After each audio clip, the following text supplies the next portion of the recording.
त्यो मेवामा स्वाद पनि राम्रो हुँदो रहेछ।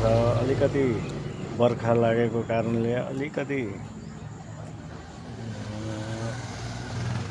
बोटमा चाहिँ अलिकति समस्या देखिएछ। अब यो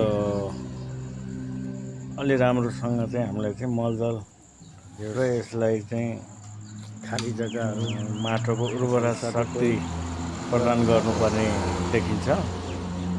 र अब यसपालिको मौसम पनि त्यस्तै भयो। राम्रो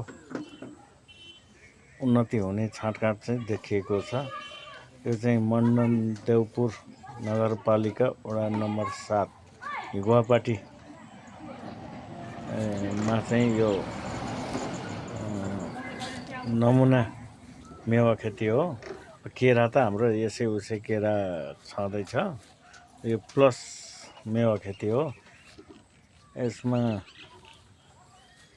माटोको उर्वरा शक्ति अलिकति कम भएको देखिन्छ। यो चाहिँ पुरा रात माटो हो। साथीहरू अब यसो कोही कसैलाई ज्ञान छ भने अझ यसो म्यासेज गर्न सक्नुहुन्छ। किन नपुगेको हो भन्ने कुराहरू यसो देखाउनु जाने बुझेकोले देखाइदिनु होला।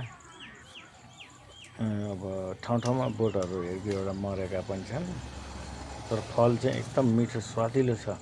हामीले किनेर खाएको भन्दा धेरै गुणा चाहिँ फलमा स्वाद बादलमुनि चाहिँ नगरकोट हजुर, यो बादलमुनि नगरकोट। अनि यसपालिको दसैँमा साथीहरू यसो काठमाडौँदेखि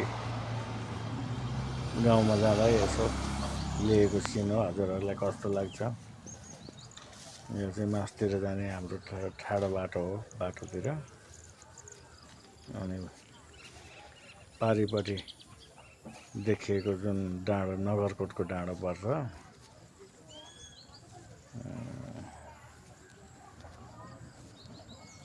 कोही कतै आउँदा जाँदा यसो बाटो पर्दा हेर्न सक्नुहुन्छ।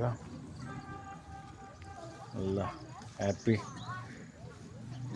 दसैँ खाइसक्यो। अब ह्याप्पी तिहार बाँकी छ। आराम रहनुहोस्, सेफ बस्नुहोस्। हस् त, ओके, बाई।